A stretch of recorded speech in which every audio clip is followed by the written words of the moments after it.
Hi there, folks. It's Christine Scudder here, Interim Chair of Field Education with Berkeley Social Welfare, coming to you through the recording to discuss our competency-based evaluation of our MSW students. For some of you, you have done this with us before. It is an activity that we engage in with our field instructors and our students once a semester. And for those of you who may be new to the process, we'll be introducing how we approach this particular activity. And for others, it will be a reminder. So I want to get into some of the nuts and bolts. A few years back, we revised our evaluation form and just want to acknowledge kind of the how and whys of that. Our accrediting body, the Council on Social Work Education, or CSWE, requires that all schools of social work obtain a detailed information about student competency.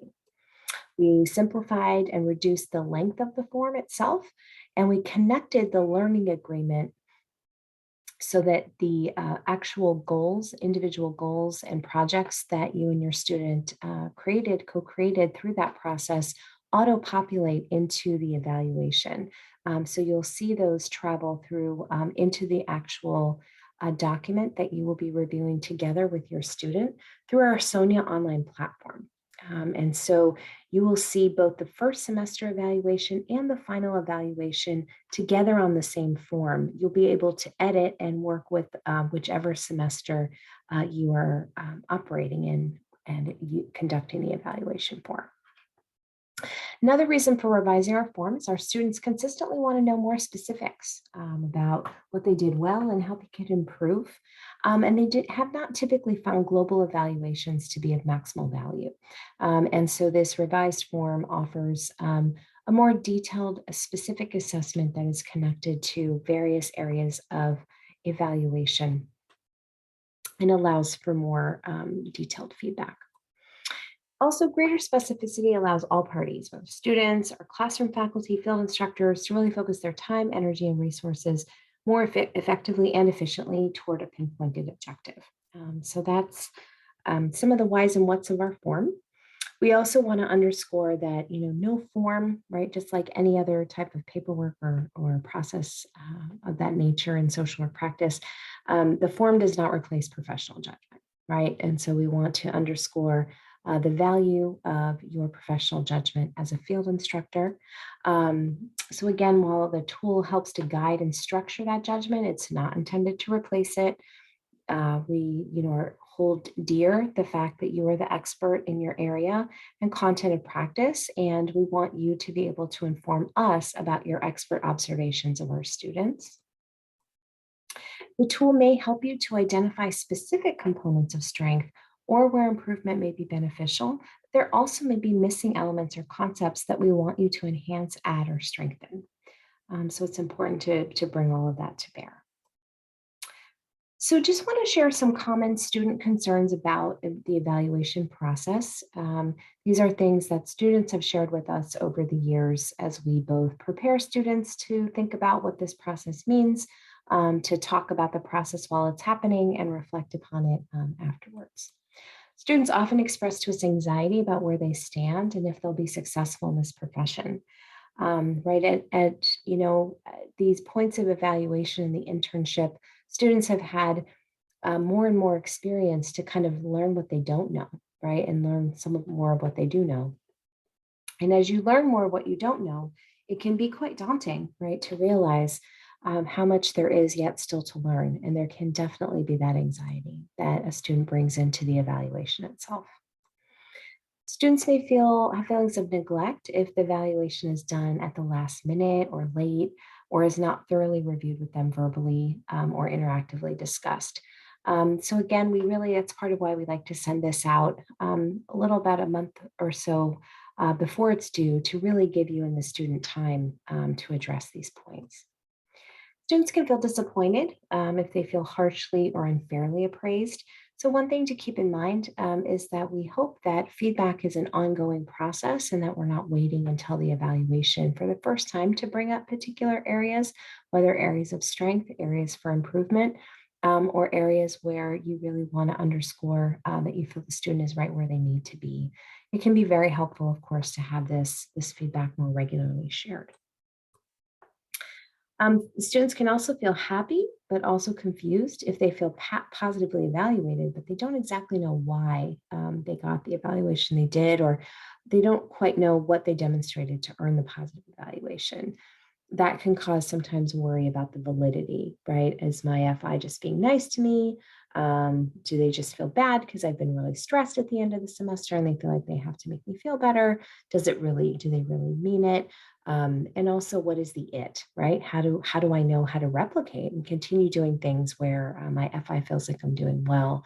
And these kinds of concerns can come from, less specific feedback in the evaluation process. And it's very common for students to feel appreciative that you've taken the time to serve as their field instructor, given how busy you are. Sometimes they worry about the amount of time that it takes you to do this activity. Both some of that worry, but also some of that appreciation. So I just want to share some of that with you based upon student feedback we've received. Just want to encourage all of us to think about the ways in which bias is always at play in our work and in our lives, and to think about how rater bias in particular can show up in spaces of evaluation. So just want to talk about some common areas of rater bias. This list is not exhaustive, but just some things to keep in mind. One is the halo effect, which is some people have this tendency to inflate ratings based upon one or two outstanding characteristics of the individual, feeling like, oh my gosh, so-and-so is awesome, right? And what does that exactly mean? A rater can sometimes give a global, ratings of excellence when they really like the person or really overall think they're doing a great job. This really prevents, though, individuals from getting feedback that can help them to improve. We see this very pervasively in social work practice. Another is the leniency error, which is a tendency to evaluate all people as outstanding and not to properly discern levels of attainment. I think sometimes field instructors will say this to us privately, like, oh, I didn't want them to feel bad, or like, I feel like all students are doing well given what they have to juggle. And it's not to say that we can't appreciate those things, right?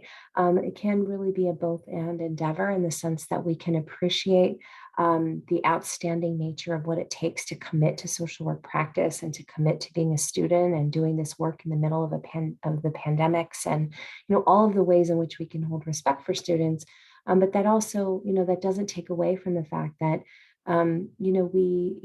part of why our students are still students and why this is an internship and not a job is that they really are looking to really learn and start to hone their craft, and helping them to understand the specifics of what that means and areas for growth is really, really important for them. The impressionistic error can occur when there's this tendency to kind of extrapolate from general impressions without looking at specific examples or behaviors related to the area being evaluated. Like overall, they're doing great. So great, great, great. A lot of these have some similar qualities to them in terms of some of these biases. The strictness effect, can kind of go in the other direction where folks tend to be overly critical and not to rate people fairly related to their developmental level. For example, rating someone as an intern more on the basis of what you look for from a colleague or a long-term professional versus an MSW student, right? And even, within our student pool, students who are in the first versus the second semester, who are in their first year-long internship process versus their second year long internship process, not all of those statuses are the same, right? And not to say that the amount of time in the internship in and of itself means that a student is more advanced, but again, to just really think about, is this student where I would expect an MSW student in their X, semester to be at this time, right? And comparing students with student learning. And similar to me effect, this is a tendency to more favorably judge those people who are perceived to be similar and vice versa, right? So if a student is similar to me in terms of intersectional spaces of identity, in terms of race, gender identity, sexual orientation, class, educational level, ability status, all of these different spaces, when we think about how we might rate a student's practice, there can very much be this similar to me effect. And so, we always want to really ground ourselves as folks who are in spaces of rating other people or assessing others' work or their presentation, to be very mindful of the presence of biases and to think about the ways in which we can check those biases. One way is by thinking about them in advance, right? Evidence suggests that by thinking about the fact that we can be biased before engaging in these activities really helps us to steer away from those. But also to think about consulting with colleagues, maybe your own supervisor, to talk things through a little bit, to talk with your field consultant if you're trying to get a sense of whether or not areas for growth, if they seem developmentally appropriate, or if they're areas that really reflect, a need for improvement, right? So those are some things for us to think about, some of many in this area. So, of course, as we've talked with you about in prior trainings and gatherings with our school, as we view them best practices in field instruction, we really feel, center these points of strong, attuned, personalized instructional relationship through a year of work with the student as their field instructor, to have clearly identified outcomes, purpose, and processes to help get them through the internship process and to really engage that learning, to have opportunities to observe, do, and be observed doing practice, right? So not only for students to observe you, but for for you to observe students, that reverse shadowing. The provision of feedback that's observationally based, balanced, and specific, and the opportunity to reflect, including self-reflection and integrating the conceptual and the actual, right? So these important areas in field instruction. And hopefully, these best practices are the basis upon which your student has been engaged in learning with you this semester. So again, our mid-year and year-end evaluations, just like the student learning agreement, are all grounded and centered around our 9 holistic competencies, which include, as listed here, engagement with individuals, families, groups, organizations, and/or communities. The second area of consultation, coordination, and collaboration. The third area of assessment of individuals, families, groups, organizations, and/or communities. The fourth, intervention planning and development. The fifth, systemic intervention. The sixth, professional communication. The seventh, professional ethics. 8, professional conduct. And 9, professional growth and development. So again, these first 5 areas, have to do with really kind of the what a student is doing, and the 6 through 9 are really about the how, in many cases. And again, you'll see the terms of the student's learning agreement are directly auto-populated into the mid and year-end evaluation form, so that you're comparing the goals with the assessment of those goals. And our hope is that that is convenient to all of you. So the holistic competencies are partialized into components. So just using one of those 9, right? Not one of these 9 examples one of these 9 competencies as an example, this number 3, we're going to break it down here on this next slide to show you the rubric that we put into place to really, and the intention here is to really help you to understand and also to try and help remove spaces of bias in terms of your role in evaluating a student and a student's self-evaluation as well. So we help to clearly define in any given target within this area of assessment, there's certain areas, right, of, competence. So if you look at, the desired level of competence for an MSW student, would be this middle space, right? So when we think about assessment here, a competent student at this stage would collect most of the relevant information. Okay, students where there's improvement needed in this category would be unable to collect essential information. Students who present with mastery at this time consistently collect the most relevant information. Okay, and you can look at this throughout these examples, again, of competence here in the middle, spaces of improvement needed, and areas of mastery. So it's important to understand that, each of these areas needs to be rated, and then you give an overall rating for that section, which we'll talk about in a moment. So you may find, for example, that um, while students collect most of the relevant information on this particular item, maybe there's an area of improvement needed in overlooking, right? Biological, developmental, psychological, social, cultural, community, and or spiritual factors. Um, but then you may see, the student has mastery and consistently balancing strengths and needs, right? So you may see ratings in different places based upon the item. And so again, it is our hope that while I know this can look like a lot of words, our hope is that this does in the end offer you greater clarity, greater consistency across ratings, and it's a more concise process because it hopefully takes some of the guesswork out of the evaluation process, which is some feedback we've received from field instructors in the past. So, then as I mentioned, after you do those individual ratings, then you're asked this question, considering the above items, the components, right? So considering the ratings you gave in all of these, right?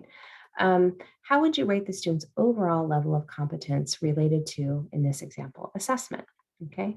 And so then you assign a number to the nearest zero point 0.5 increment. So what that means, and again, where 1 is considered not competent, and 5 is exceptional mastery.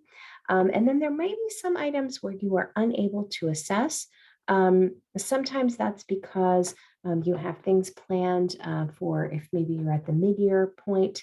Perhaps these are some areas that will be assessed in the second semester, for example.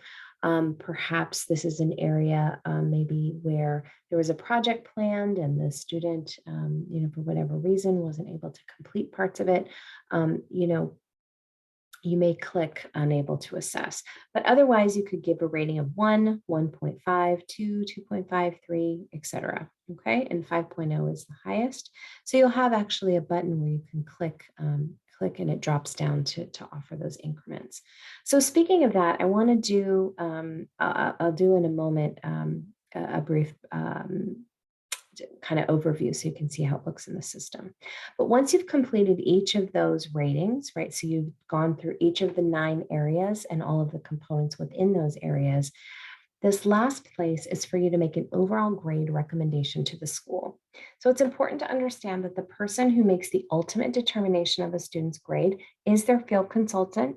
They are the faculty of record for that student on the university side of things.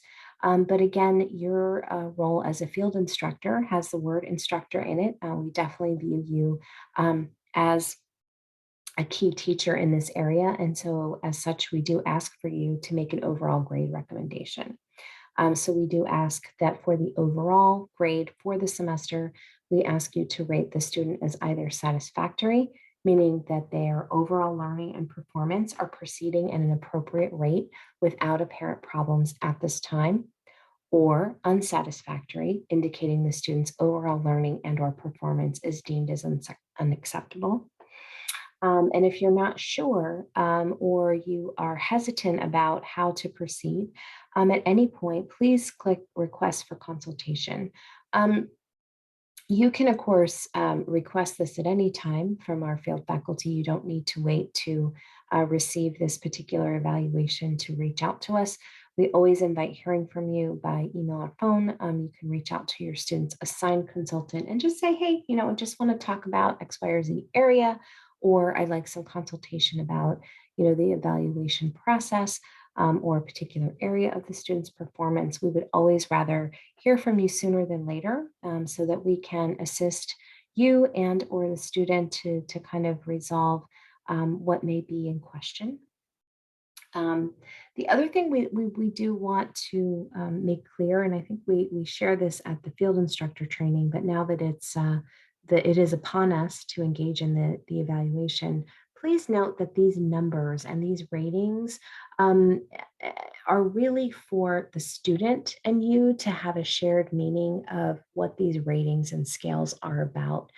Ultimately, a student's grade in field education, so their internship, is graded pass fail. Okay. So, if you give a 5 or a 3.5, it's not, if as long as overall the student is viewed as satisfactory, they're going to get the same grade in field as if they mastered everything, or if they, are competent versus mastery in areas. The concern is, for not passing field would be an unsatisfactory grade. Again, sometimes we have field faculty, field instructors may give an unsatisfactory, and there may be some mitigating circumstances where the student might still pass field education. But in general, if we do see an unsatisfactory, it is likely, though not guaranteed, that a student would receive a fail grade for field that semester. These do have some very important implications. But again, we just want to let you know, we often get the most questions about the satisfactory question. That is not a C or a C minus. It's not an A or a B. It's part of pass fail. So the student would pass. So I hope that makes sense. If you're ever unsure about kind of the impact or implications of your assessments, please reach out to us. We definitely want to make sure that feels clear to you and also to our students. It's important that we're all on the same page, and this recording is made available to field instructors and students alike. So I want to go to that quick demo in our Sonia program. So just give me a moment here.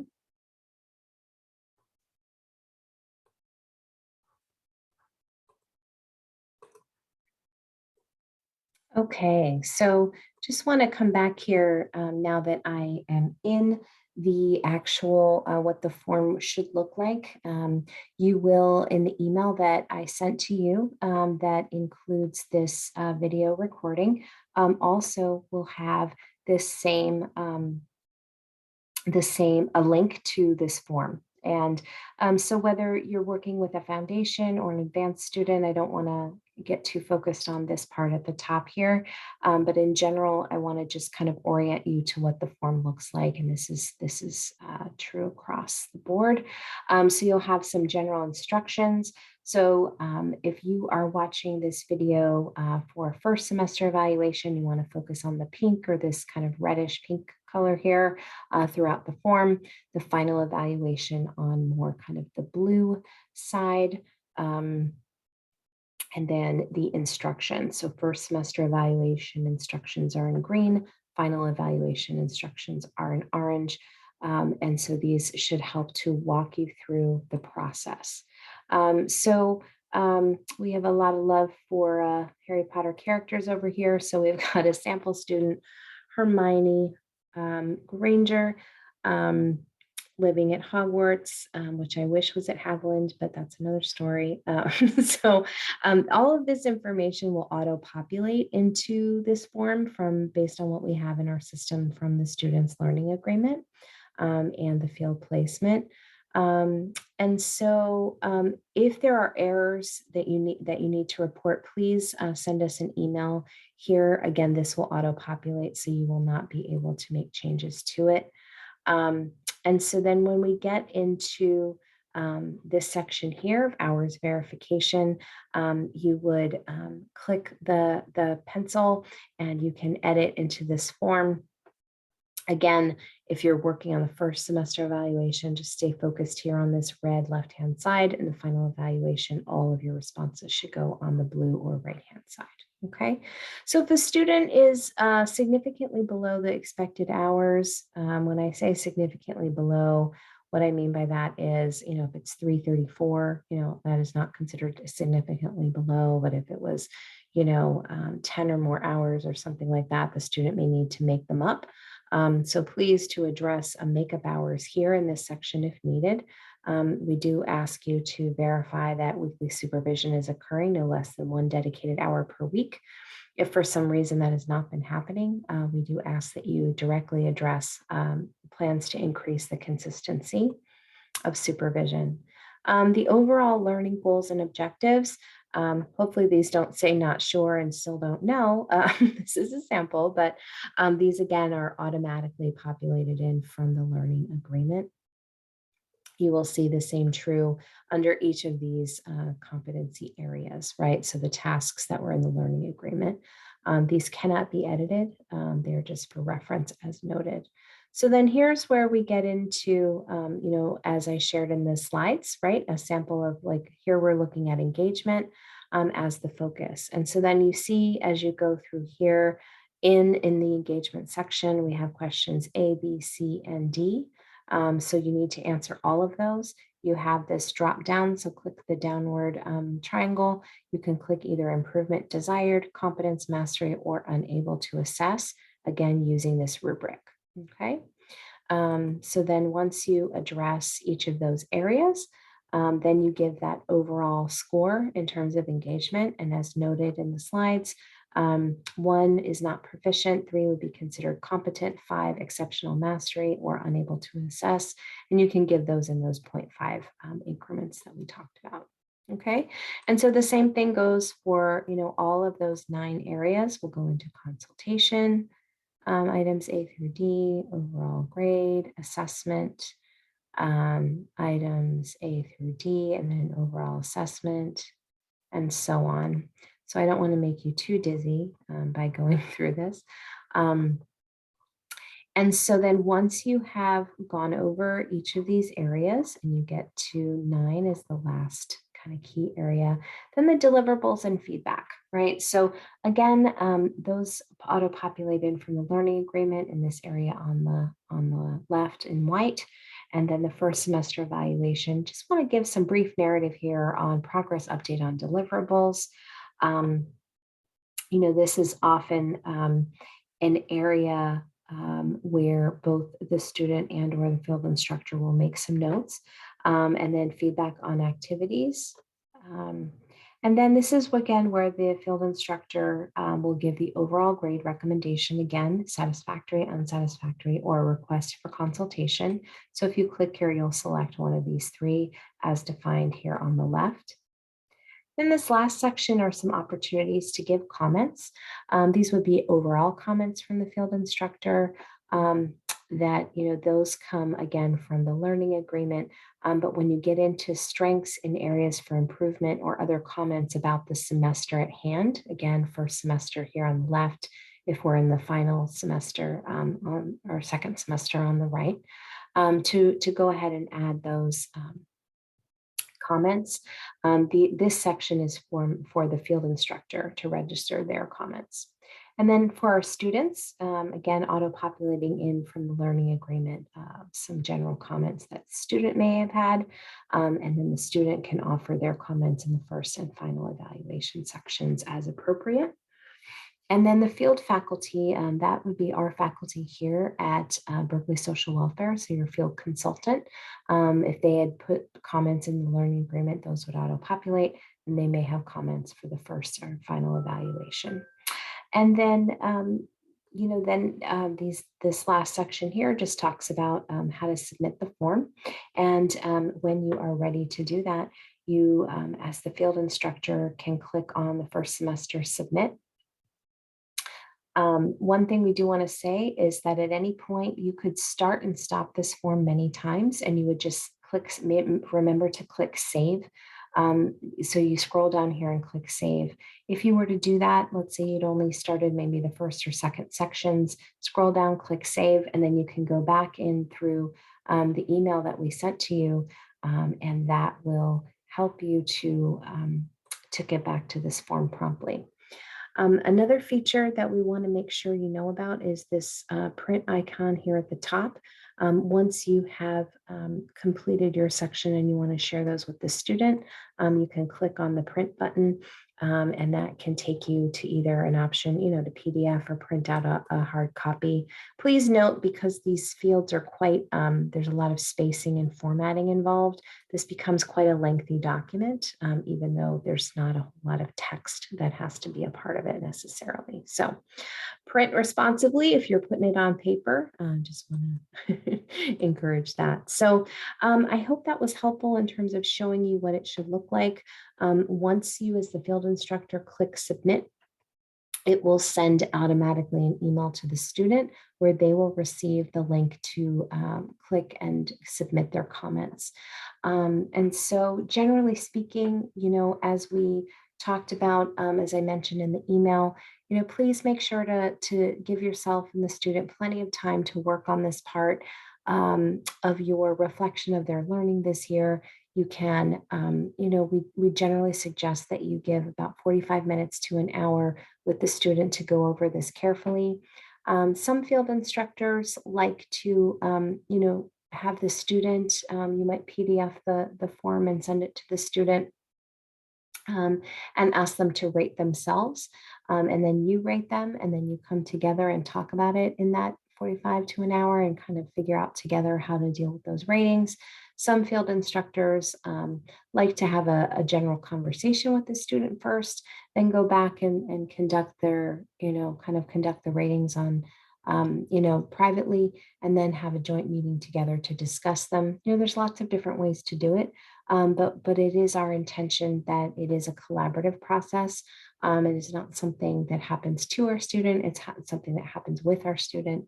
And we know that this takes, significant time and care and attention. And we just want to appreciate you as our field instructors and our instructional faculty for that time and care that you give to the process, and to our students, for your openness to engage in a process of receiving really rich feedback, which is such a valuable gift in our profession.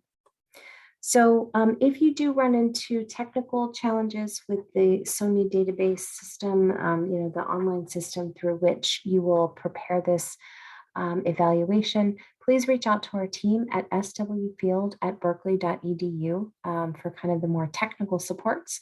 But if you have more, questions or thoughts or concerns, or want consultation about your evaluation of the student, please reach out to your assigned field consultant, and they are happy to assist and connect with you about questions or concerns. So I just want to end by thanking you very much for your time, support, and care for our students. It is often said that social work education that happens in the field is really the heart of social work education.